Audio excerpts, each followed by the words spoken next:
noite. Funcionários do metrô em greve. Hoje os trens só circularam nos horários de pico. Um português foi preso em Jaboatão dos Guararapes. Ele estava na lista de procurados da Polícia Internacional por estuprar um adolescente na Inglaterra. E depois de 10 anos longe da elite do futebol brasileiro, o Santa Cruz volta à Série A do Campeonato Brasileiro, com goleada. Esses são alguns dos assuntos do NTV, que começa agora.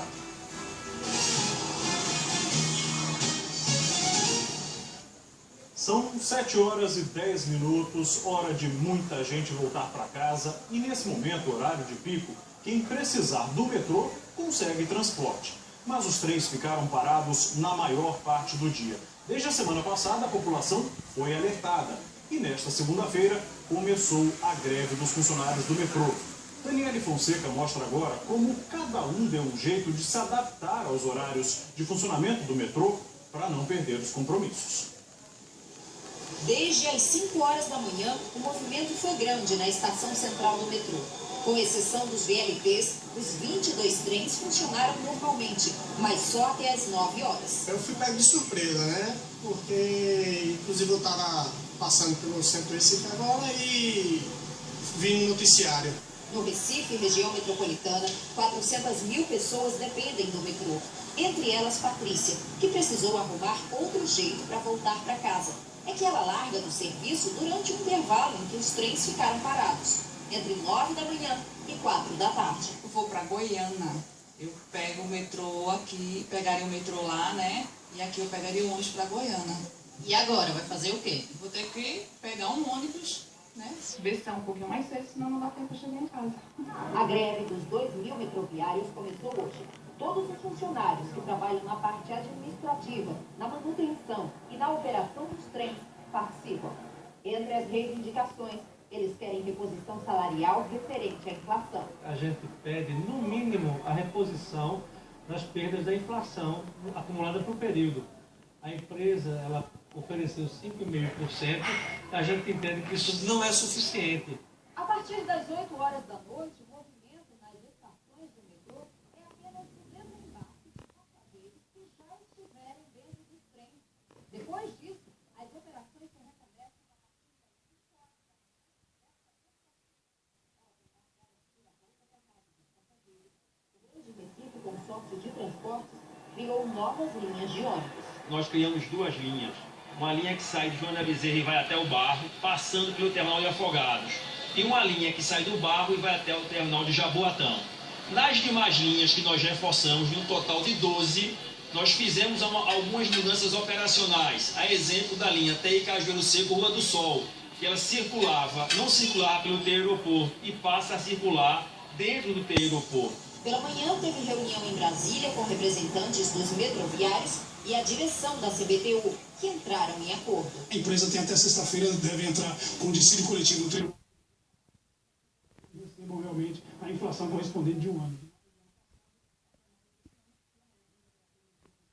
Das 5 às 11 da noite, e aí dando a tranquilidade à população que utiliza o sistema metroviário.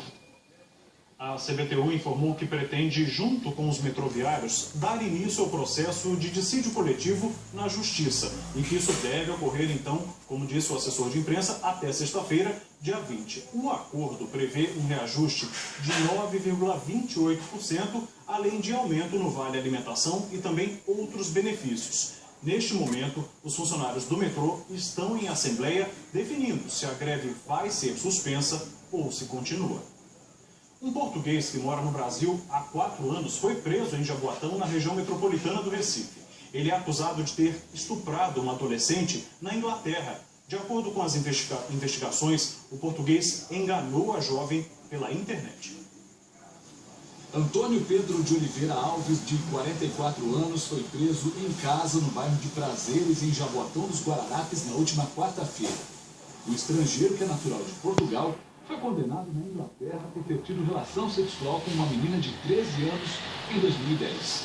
O nome dele constava na lista de procurados pela Interpol, a Polícia Internacional. Ele conhecia essa menor pela internet. A menor pensava que ele também era um menor de idade, marcaram o encontro. A menor, quando viu ele, se surpreendeu, porque se tratava de uma pessoa de 40 anos. E quando ele estava dentro do carro desse suspeito, haveria então esse estupro de vulnerável acontecido. Ele nega isso, diz que houve sim a relação, mas com consentimento da menor. A verdade é que ele foi condenado a 11 anos de prisão na Inglaterra, teve um mandado de prisão expedido e estava sendo procurado.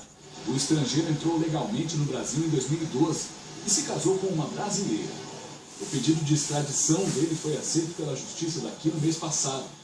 Agora, Antônio Pedro vai ficar preso no hotel em Abreu de Lima até sua transferência para a Inglaterra. Em Portugal, ele já trabalhou como policial militar. Aqui, ele atuava como gerente comercial. O processo que vai determinar a extradição do português para a Inglaterra deve demorar entre 30 e 60 dias. E um adolescente foi apreendido e também um homem foi preso hoje em Ipojuca, no litoral sul do estado. Eles são acusados de matar um menino de 4 anos. O homem que foi preso é tio da criança. A polícia disse que o menino foi assassinado por vingança. Os suspeitos foram levados para a delegacia de Ipojuca. Um deles é o tio da vítima, Robson José da Silva, que tem 23 anos e foi preso. O outro suspeito é um adolescente de 17 anos que foi apreendido. Para a polícia, os dois estão envolvidos no assassinato de Carlos Fernando da Silva, de 4 anos.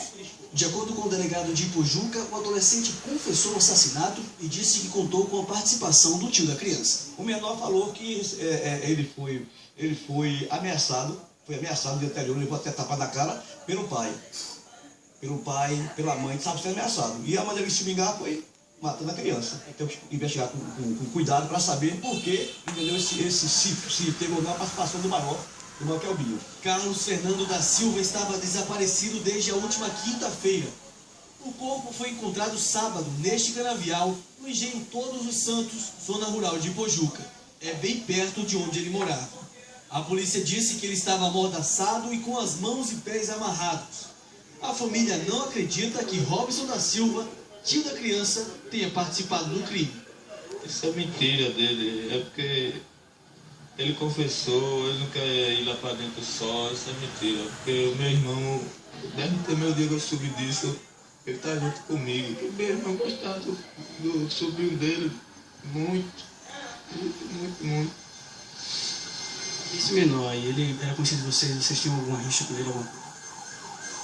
Ele já teve uma discussãozinha já, mas era motivo para ele fazer aquilo com meu filho, não. Uma criança de 4 anos. Vamos para o intervalo. Daqui a pouco, técnicos da Defesa Civil fazem vistoria na comunidade destruída por um incêndio na última sexta-feira. O NTV volta em instantes.